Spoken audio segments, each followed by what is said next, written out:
Hello everyone, yummy yummy, yummy yummy guys, yummy yummy.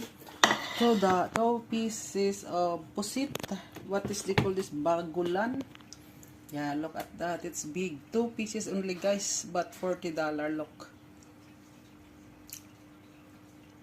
yummy. Bordagol guys, bordagol. It's yummy yummy, yummy. Yan guys, believe kayo dyan guys. Oh, grabe, ang sarap. Namimiss ko talaga ito guys. Sayang kasi wala na akong floater. Diba? Sayang. Ayan oh. Yummy, yummy guys. This is bagulan. Pusit. Locos in Philippines have pusit.